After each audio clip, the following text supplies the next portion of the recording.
Hello जी, नमस्कार, सत श्री अकाल, अस्सलाम वालेकुम। केम छो, कैसे हैं आप सब लोग। मैं हूं आपकी अपनी ममता सचदेवा, एक बार फिर से आप सबके साथ में। जैसा कि मैंने इस चैनल के ऊपर एक कोशिश की है कि जितने भी एस्पायरिंग कैबिन क्रू हैं या जो ग्राउंड स्टाफ बनना चाहते हैं या एविएशन फील्ड में आना चाहते हैं, उनके लिए पूरी जानकारी उनको एक ही चैनल पे मिले।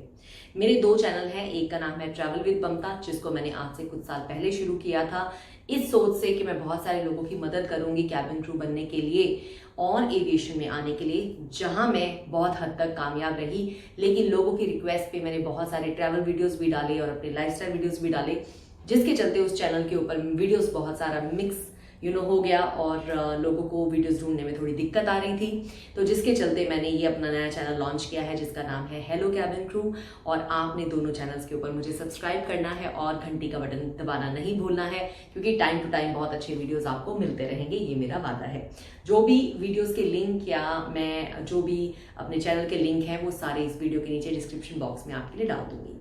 तो आज मैं लेकर आई हूं आपके लिए एक ऐसी टर्मिनोलॉजी जिसका एक पार्ट मैं पहले भी डाल चुकी हूं, कि जो टर्मिनोलॉजी जैसे हम बच्चे को ABC सिखाते हैं, A for apple, B for ball, C for cat, वैसे ही एयरलाइन वालों की भी टर्मिनोलॉजी होती है।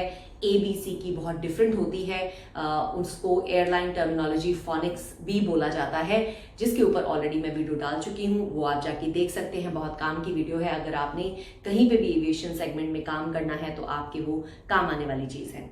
तो आज उसी का एक सेकेंड पार्ट मैं लेकर आई हूँ। ये आपके सामने कुछ एक मैंने लिखे हैं, एक्रोनॉम्स भी बोलते हैं इनको, डेफिनेशंस बोलते हैं, एविएशन टर्मिनोलॉजी। तो जहाज में जितनी भी चीजें होती हैं उनके कोड्स होते हैं, या आप एब्रीविएशन उसको बोल सकते हैं। जो ग्राउंड स्टाफ है, कैबिन क्रू है, कैप्टन है, जितने भी हम लोगों का पढ़ने का मटेरियल होता है, हमारे इतने मोटे मोटे मैनुअल्स होते हैं। पहले तो हमें प्रिंटेड मिलते थे जिन्हें हमें साथ में कैरी करना पड़ता था, लेकिन अभी वक्त बदलने के साथ में हमें सॉफ्ट कॉपीज मिलती हैं। तो वो सॉफ्ट कॉपीज जो ऑनलाइन होती हैं, तो उसमें भी वो सारा जो मटेरियल होता है, बहुत सारा मटेरियल जो एक कैबिन क्रू को पढ़ना पड़ता है, वही सेम जो कोड्स और एब्रीविएशंस या जो ये सारी चीजें हैं, वो एक ग्राउंड स्टाफ को भी पढ़नी पड़ती हैं, कैप्टन को भी, कैबिन क्रू को भी, कैबिन मैनेजर को भी, और एविएशन से जुड़े हुए लोगों को इन सब चीजों का पता होना चाहिए। क्योंकि जब भी हम अपनी रिपोर्ट्स बनाते हैं या किसी चीज के ऊपर कोई रूल एंड रेगुलेशंस हम पढ़ते हैं, क्योंकि हर चीज कानूनी तौर पे सही होनी चाहिए फ्लाइट में, तो हम लोग को बहुत सारी चीजों का ध्यान रखना पड़ता है, तो जिसमें ये सारी चीजें हमें बहुत मदद करती हैं।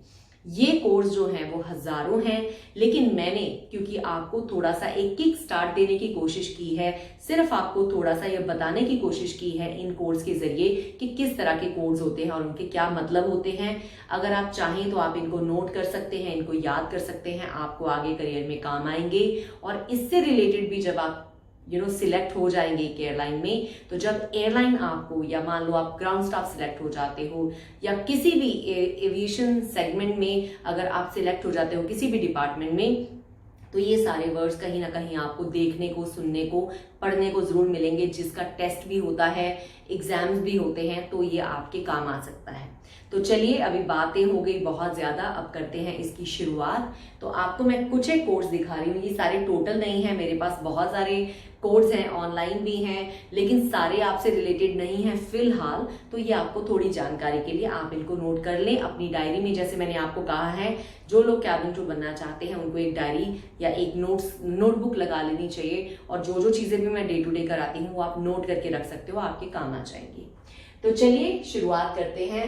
बहुत सारी एयरलाइंस में डिफरेंट डिफरेंट कोड्स होते हैं, तो मेरी एयरलाइन में जो कोड्स यूज होते थे, या जनरल जो एविएशन में कोड्स यूज होते हैं, मैंने वो वाले लिए हैं। तो सबसे पहले है SCCM, जिसे हम कहते हैं senior cabin crew member.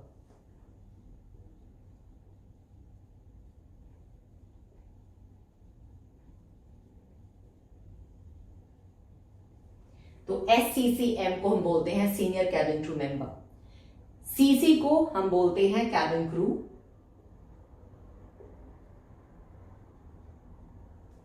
PIC को हम बोलते हैं पायलट इन कमांड।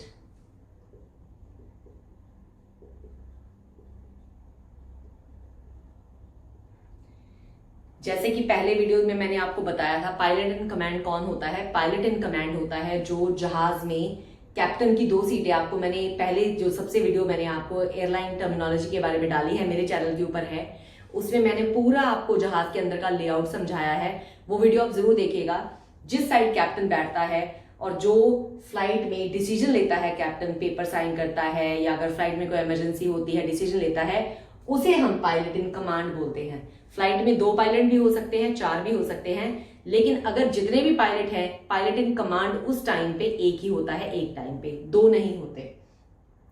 AC का मतलब होता है एयरक्राफ्ट,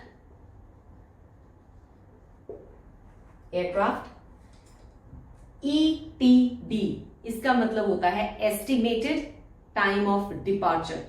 फ्लाइट का एस्टिमेट टाइम ऑफ डिपार्चर, मान लीजिए कोई फ्लाइट है 8 बजे की डिपार्चर है, तो हम उसको एस्टिमेट टाइम ऑफ डिपार्चर बोलते हैं एयरलाइन में।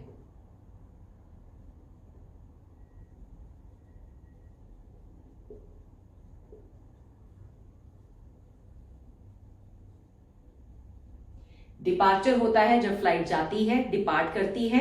अराइवल होता है जब फ्लाइट वापस लैंड होती है, अराइव करती है, कहीं लैंड होती है।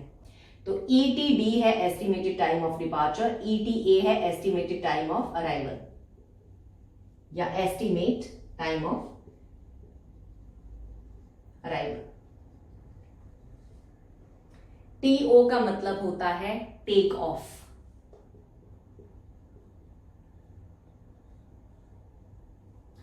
TOD का मतलब होता है टॉप ऑफ डिसेंट। अब टॉप ऑफ डिसेंट क्या होता है? फ्लाइट है मान लीजिए आबू धाबी से, नहीं मान लीजिए दिल्ली से है फ्लाइट बैंकॉक के लिए, for an example. Bangkok airport पे पहुंचने से 30 मिनट पहले जब हम उस कंट्री की टेरिटरी में जहाज पहुंच जाता है और धीरे धीरे लैंड होने के लिए तैयारी करता है, उसे बोलते हैं टॉप ऑफ डिसेंट। तो ये है top of descent. Top of descent होता है जब हम जहाज किसी एयरपोर्ट में लैंड होने से पहले डिसेंड होना, मतलब नीचे जाना शुरू करता है, तो top of descent. CPT captain,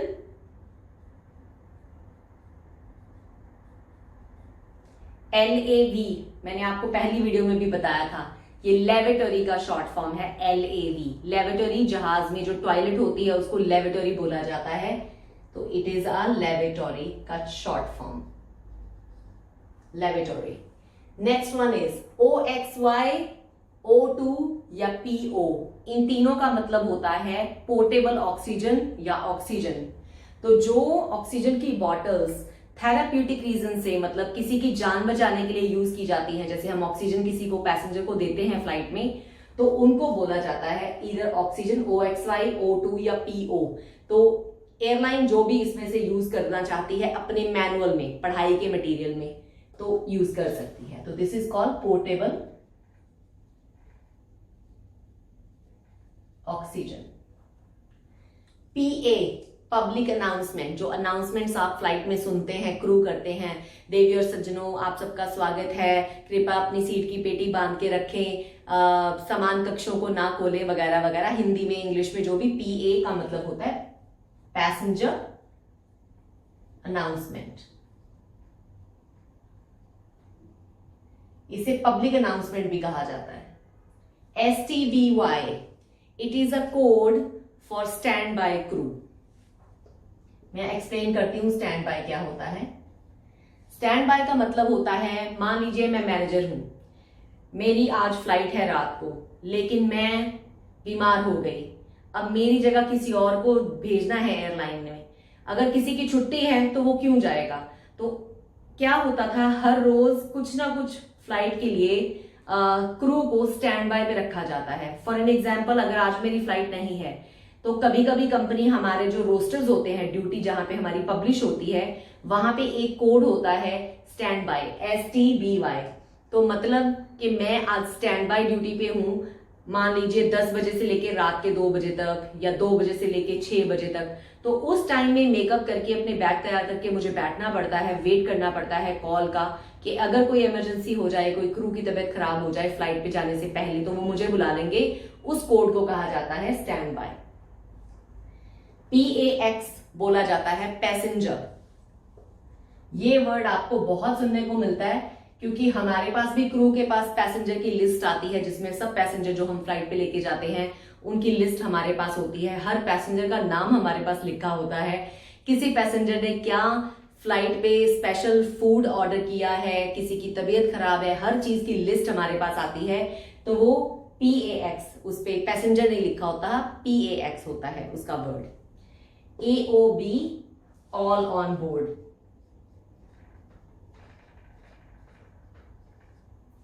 all on board हम होता है जैसे फ्लाइट में जितने पैसेंजर्स आने थे जब वो सारे आ जाते हैं तो AOB कहा जाता है, मतलब ऑल पैसेंजर ऑन बोर्ड या ऑल ऑन बोर्ड, तो that is called AOB। FA कई एयरलाइंस में वर्ड यूज होता है, मेरी एयरलाइन में यूज होता था, जिसे हम बोलते हैं फ्लाइट अटेंडेंट।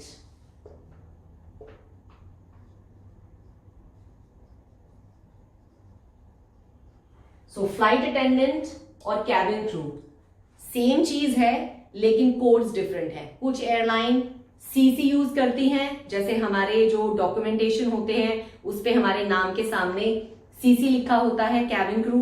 कुछ एयरलाइंस FA यूज करती हैं फ्लाइट अटेंडेंट। CMB मेरी कंपनी का कोड है, इसका मैं आपको मतलब बता देती हूं जो मैं हमेशा यूज करती हूं, कैबिन मैनेजर। कैबिन मैनेजर होते हैं, जैसे फ्लाइट होती है, फ्लाइट में पहले कैप्टन होता है, फिर फर्स्ट ऑफिसर होता है, उसके बाद कैबिन मैनेजर होता है, उसके बाद कैबिन क्रू होते हैं। तो इस तरह से चेन ऑफ कमांड होता है, जिसके बारे में इसके बाद वाली वीडियो में आपको बताऊंगी कि चेन ऑफ कमांड का मतलब क्या होता है। एक अच्छा टॉपिक मुझे याद आ गया। तो कैबिन मैनेजर जो कैबिन के अंदर, सर्विसेज के अंदर सबसे टॉप पोजीशन है, उसे हम कैबिन मैनेजर बोलते हैं। कई एयरलाइंस में सीनियर क्रू मेंबर भी बोला जाता है, जो SCCM हम बोल रहे हैं, सीनियर कैबिन क्रू मेंबर। तो basically senior cabin crew member और कैबिन मैनेजर का मतलब सेम है। Again airline to airline depend करता है कि वो किसको क्या बुलाना चाहते हैं। FO का मतलब होता है फर्स्ट ऑफिसर।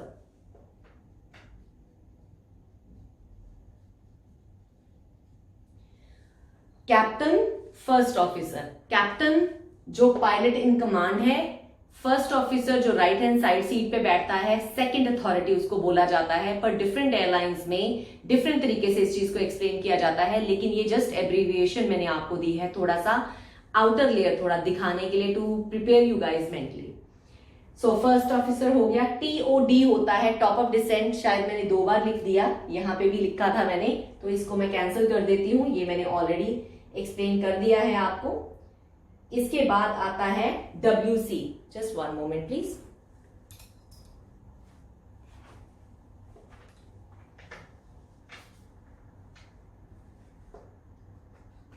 WC होता है व्हील चेयर। व्हील चेयर का कोड होता है, हमें भी पता होना चाहिए, कैप्टन को भी ये कोड पता होना चाहिए, ग्राउंड स्टाफ को भी पता होना चाहिए। ग्राउंड स्टाफ आके हमें बताता है कितने व्हील चेयर पैसेंजर हैं, और हमें कैप्टन को बताना होता है कितने व्हीलचेयर पैसेंजर हैं फ्लाइट पे, क्योंकि in case of emergency captain भी अपने माइंड में मैपिंग करते हैं कि किस तरह से इवैक्यूएशन होगी, कितना टाइम लगेगा फ्लाइट को इवैक्यूएट करने में, सबको निकालने में, अगर कोई प्रॉब्लम हो जाती है। क्योंकि at the end of the day passengers की, क्रू की सेफ्टी की जिम्मेदारी कैप्टन पे आती है। तो कोई भी स्पेशल जो पैसेंजर होते हैं फ्लाइट में, हमें उनके बारे में, पैसेंजर के बारे में कैप्टन को बताना होता है। तो WC इज व्हील चेयर।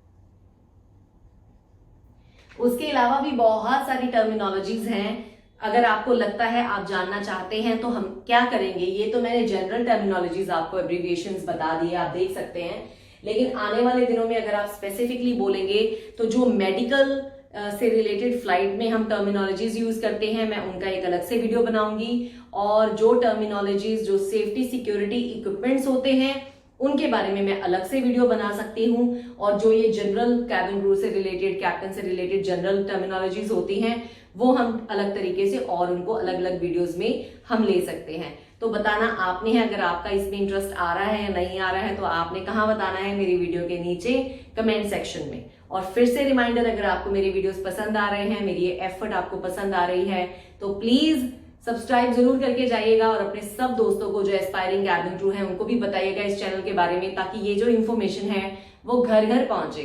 किसी भी मतलब ऐसे बंदे के 2-2.5 लाख रुपए खराब नहीं होने चाहिए जो घर पे बैठ के सीख सकता था और जिसको किसी इंस्टीट्यूट में, प्राइवेट इंस्टीट्यूट में जाके 2-2.5 लाख रुपए देने पड़े और वहां पे उन्होंने सीखा भी कुछ नहीं।